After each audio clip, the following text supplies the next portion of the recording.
Hello friends, welcome back to our channel. If you're new here, you're welcome. If you're a returning viewer, thanks for stopping by. Please don't forget to hit that subscribe button. Click on the bell notification icon so that you'll be notified whenever we release a new video. This video is a reaction to Dyna Ekwueme's video where she's urging Nigerians in diaspora to move back to Nigeria so that we all can put our hands and heads together and move the country forward. But I've outlined a few points which will make it difficult for a Nigerian in diaspora to move back to Nigeria to settle down. First, adjusting to the system in Nigeria will be very difficult because when you visit an office abroad, the treatment you get is the opposite of what you will receive in Nigeria. In most cases, I'm not saying that all workers in Nigeria are hostile and rude, but in most cases, when you go to an office in Nigeria, you will see that the treatment is that there is no courtesy. Most times they lack respect. The way they will talk to you, so rude that you get annoyed. So the system has to be put in place first, rearranged and reorganized, so that when someone comes to Nigeria to settle down, life will not be as difficult as it is right now. 2, the banks. Visit the bank and see the long queues that you experience. If you want to withdraw 50,000 naira from the bank, you will spend an hour and a half or 2 hours just because of 50,000 naira. Is it the ATMs? Most times when you go to the ATM, there is no cash. You get to the hospitals, the behavior of the staff of the hospital is not something to write home about. Except when you go to a private clinic. Those ones, they know what they are doing because you're going to pay more. But when you go to the government hospitals, it's not the same story.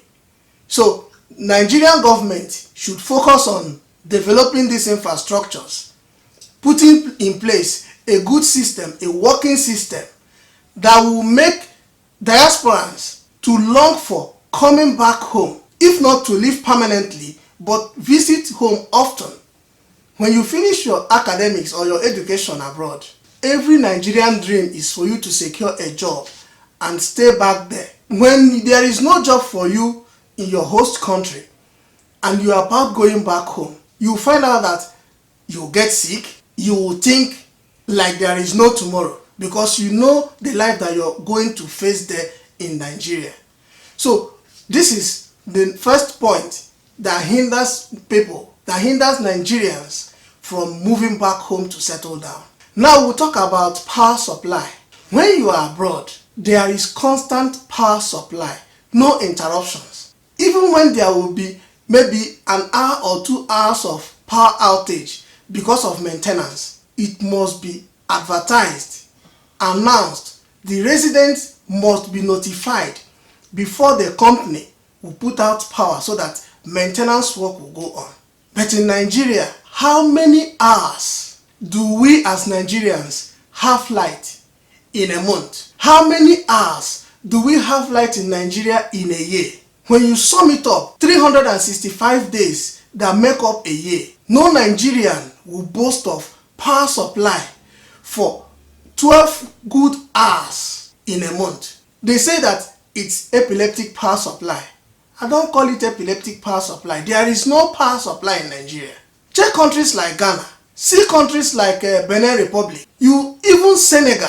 Nigerians move from Nigeria to Senegal to reside in Senegal because there is power supply in Senegal.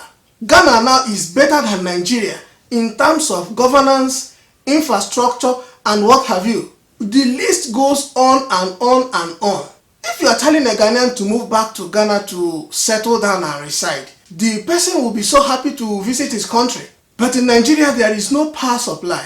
Noise pollution everywhere, air pollution everywhere, as a result of generators that are being used to run businesses in residential areas. Because if you don't have any generator set in your home, which means your family will not know what is called electricity. The third point is about education. If you look at Nigerian education system, which is being overshadowed by strikes year in, year out. The structures are so dilapidated that when you see them on screen, when you visit these schools, it's an eyesore. Now you can remember the girl called Success. She from Sapele in Delta State. I hope you saw the video of the school that this girl attends, and they levied them that money that her parents could not pay. This is a school being run by the government. Government should restructure all these schools, equip them, their laboratories, their libraries, the classrooms, even the teachers. There are so many unqualified teachers in Nigerian schools today. When you look at documentaries where head of education boards from the states visit schools, or maybe they are conducting an interview for teachers to be employed, a teacher finds it difficult to spell change. She was given a pen to write change on the board. She couldn't write change. A teacher who claims to be a graduate. So what is she going to teach these children in the school? When you come back home and start a family, you start having children, you expect your children to acquire good education. Is it this kind of schools that you will put your children to go and learn? What are they going to learn? If you are not buoyant enough to put your children in a private school where you pay thousands of naira in a term for your child to have a good education, and you now resort to government schools where these teachers can't even say their names, they cannot express themselves fluently. So tell me the kind of impact that teacher will have on that child. So no Nigerian in his or her right senses will want that for his child or her child. You talk about security in school. Children are being kidnapped all the time from Nigerian schools. Even after school, there is no security for your children. There is no security for the citizens of Nigeria. Kidnapping, killing, armed robbery, even in broad daylight. When there is hold up, you see people smashing motorist vehicles, their windscreen, their side mirrors, so that they can be able to gain access into the vehicle to rob the occupants. So there is no security in Nigeria.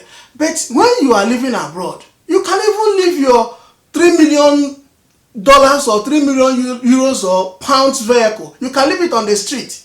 Go home and sleep. Nothing will happen to your car. If you lose something, another human will pick it up, go to the police station, make a report and drop your property there. If there is any contact on the item that you lost, the police will give you a call. You come back and reclaim your stuff. But in Nigeria, it's not the case. So how do you now expect a Nigerian who studied abroad, went through a system that is working, to return back to Nigeria and face a system that is still struggling to know the path that is going to take? When you finish your MSc from a university, say in UK, you realize that your BSc that you obtained from Nigeria is like a secondary school leaving certificate, because there they will not recognize your certificate. They don't even see you as someone who passed through the 4 walls of the university, not to talk of being a graduate, because your certificate is not up to standard. You are a nursing graduate. You go to the United States, you go to the UK, you have to start afresh. There are courses that you will do for your certificate to be elevated to a level that you can be able to use it to work. You can't just get employment outside with your nursing certificate from Nigeria. These things are not recognized. So these are some of the things that make it difficult for Nigerians in diaspora to move back to Nigeria. Then you're talking about education. You see that the politicians, the people governing Nigeria, send their children abroad to go and study, while there are universities in Nigeria that are begging for funds to be able to run these universities. In recent time, how many pictures have we seen on the internet? If it is not a senator, it's a governor or an ex-governor, post the pictures of their children graduating from universities abroad, while there are so many universities in Nigeria. I saw an article which states that the best university in Nigeria is ranked 800 in the world, but we call it the best university in Nigeria. And in the world at large, it's number 800. So we look at the health sector now. You see that there are no measures put in place to attend to the old people. There are no measures put in place to look after the pregnant women. to look after the newborn children. Pregnant women die of childbirth all the time in Nigeria, but it's not the case abroad. So when, as a student, you finish your education and you now move back to Niger to settle, you want to have a family, would you want your wife to die as a result of childbearing because of a system that is not functional? So it's very difficult for somebody who finishes our education abroad to move back to Nigeria to settle. We have people who are ruling this country who run abroad for treatment, ranging from the oga at the top down to the least person working in the government of today. All of them go abroad for treatment. Even when someone fails, you see that person say, I'm having a leg pain, oh, I'm going to UK for treatment. Someone jumps off the vehicle. You see them fly him abroad for treatment. But there are hospitals in Nigeria, the government hospital in Abuja. How many of these leaders, those leading this country, how many of them have visited that hospital? To a point that the first lady had to speak up that paracetamol is difficult to find in the hospital or the clinic in the presidential villa. So how do we now move back to Nigeria to settle? Because when you're in diaspora, everything is there for you. Some are being given to you free of charge, some you pay for. But in Nigeria, even the one that you're going to pay for is so difficult for you to find. You hardly see them. When you see them, they are so exorbitant that most times some people go as far as selling their properties to offset hospital bills. So many women are stuck in the hospital as I'm talking to you right now because they cannot afford their hospital bills. Not just women, men, old people, children, they are all stuck in the hospital. Go online, you see people begging for alms for them to settle their hospital bills. People with kidney problems, heart problems, they are begging every now and then for donations so that their health can be restored. But we have a government, we have resources. Nigeria is so blessed that her citizens are not supposed to suffer. But look at people making mockery of us. Some call us the poverty home of the world. When you are talking about hunger and poverty, Nigeria is ranked number 1. But Nigeria is blessed with resources. Nigeria is blessed in manpower. When you're talking about manpower, Nigeria is blessed because we have a population that outranks so many countries of the world. In innovation, there are so many innovative people in Nigeria. We are so creative, but the system is not allowing these talents to come up. So many people have died in Nigeria with their talent because there was no help for them. Nobody came to their rescue. There was no ladder for them to climb up. When you go to the West, you see the pedigree of Nigerians. You will be asking yourself, are these people truly Nigerians? Go to the United States. Some of the best graduates are Nigerians. So you find out that these bills are so outrageous that patients cannot be able to foot their hospital bills. And this is a country that there is no employment. Unemployment is so high that still it's on the increase. So where do the government now expect Nigerians to get money to foot their hospital bills when they cannot provide free education for Nigerians, free hospital schemes so that Nigerians can access good and quality healthcare system in the country? Now we look at communication.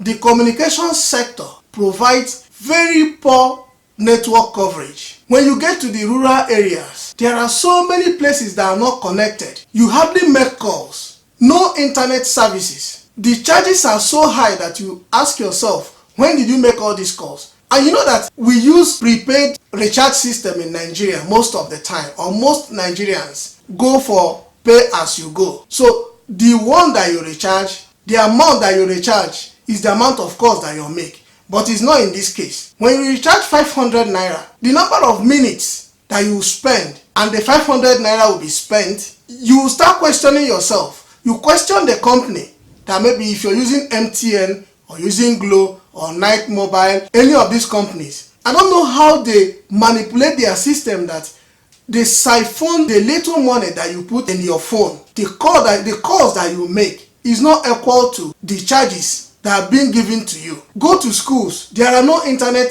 facilities in schools. The classrooms are not equipped, but Abroad, even the kindergarten, there is internet in their classes. How many schools in Nigeria can boast of computers in the classrooms? How many schools can boast of internet system in their libraries? How many schools can boast of free internet system in the school environment? So how do you expect people to move back to Nigeria and raise their children in such an environment when we have all the resources to make Nigeria a better place? When we have the resources to make Nigeria a place we can come back and call our home? The next point I want to make is unemployment. There is no employment in Nigeria at all. No jobs. No jobs for graduates, no jobs for dropouts, no job for anybody, and there is none being created. Other governments in other countries look for a way to create jobs for their citizens, because if there is employment, there will be low crime rate.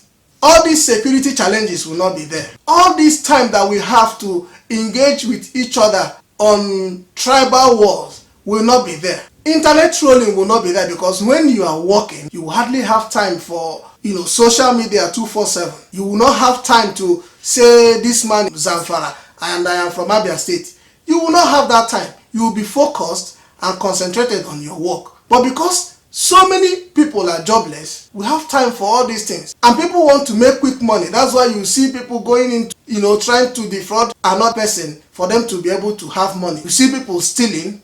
You see those going into ritual killing and all these things that the society forbid. So there are no jobs and they are not doing anything to create jobs.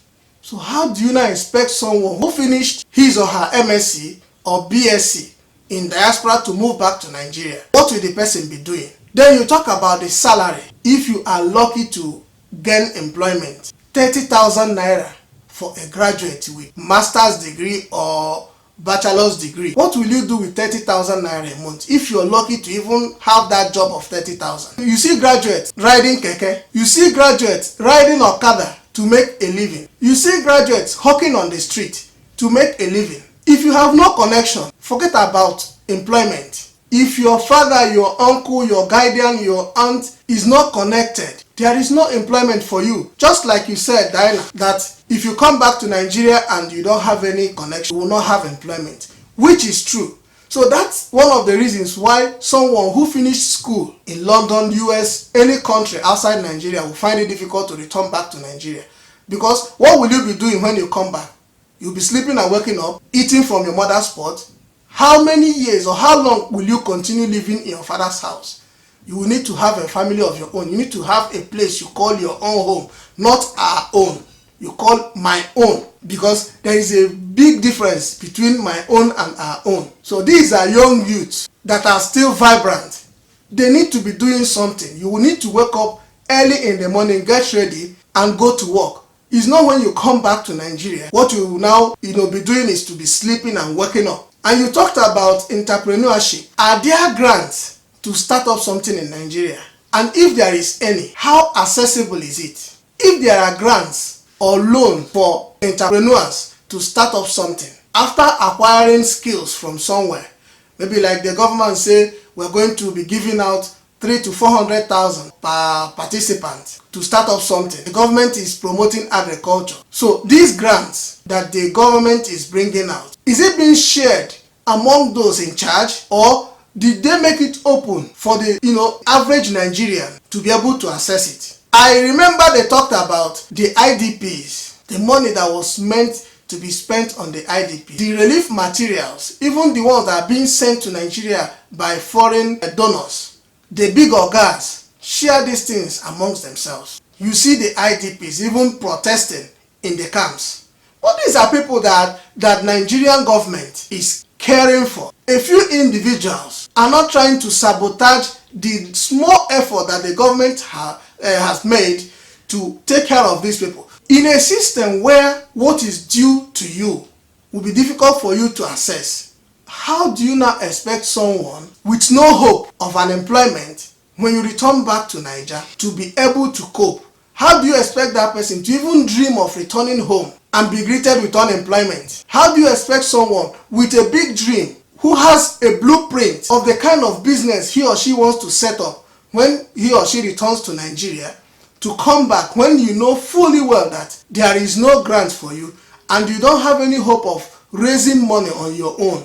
Your parents are not rich, your parents are not politicians, they are not money bags that they can give you, say, 1 million, 2 million naira to start up something. How do you expect that person to come back? The best thing is for the person to sit back, find something doing, raise some money, then come back home and invest. So in business, when you establish a business in Nigeria, what is the chances of that your young business to survive? Because you don't know the terrain. You don't know about the way businesses are being run in Nigeria. And those that have been there for so many years may not allow your business to stand because they want to run you down so that you will not come and take over the market from them. I know someone who returned from the UK with huge amount of money that he saved over the years while there. Established so many businesses. He went into real estate and all that, bought homes, eateries, all that.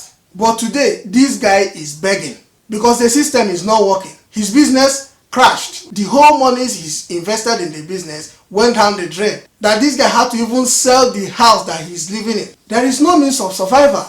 There are security challenges. People are being kidnapped on the highway, in their homes. Why won't you be scared to come back home? So in conclusion, the government first should stand up, rise up, and make provisions so that when one comes to Nigeria, you will be comfortable. They should put infrastructures, developmental plans, talk about housing, talk about education, power, very important, power, water supply, roads, healthcare system, good healthcare system. You see, sometimes maybe like in River State where you reside, Amechi started something about ambulance services. How many ambulances do we have on the roads of Port Harcourt? In Nigeria as a whole, even in Lagos, Abuja, how many ambulances do we have? How rapid do they respond to your calls? When you are in distress, how do they respond? So they need to put all these things in place. Education is very important. Healthcare is very important. Housing is important. Power is very important because when you come back to invest to move Nigeria forward and there is no power, you have a high cost of running your business because you need a generator. If you cannot afford a big lister, maybe you buy 5,000 kV or how do they call it, 2 or 3 that you run morning, afternoon and night. High cost of fuel, maintenance in general. Is it the transportation system? Very poor. Is it the roads? Try traveling from Port Harcourt to Aba and see the number of hours you spend on the road. So these things must be put in place first for Nigerians to return and be happy to stay in Nigeria. Be happy to say that my country is Nigeria. To be proud of where you're coming from. We all love Nigeria. We all want Nigerians to move. So, but the government first should try and put all these infrastructures in place so that Nigerians in diaspora will return back to Nigeria happily. And also, the citizens, we have to change the way we reason, the way we do things, so that the future generation will learn from us how to live their own life. It's not the way that we are living today that we learned from our fathers. Because people say corruption is embedded in Nigerian system, in the blood of every Nigerian. It's not so. We can root out corruption from Nigeria. We can root out corruption from the lives of every Nigerian. So the country must be safe first for citizens to return home. This is Cike. If you have not subscribed, please subscribe to our channel. Click on the bell notification icon. If you like this video, give it a thumb up. Like our video, share it with your friends and families. Catch you guys in the next one.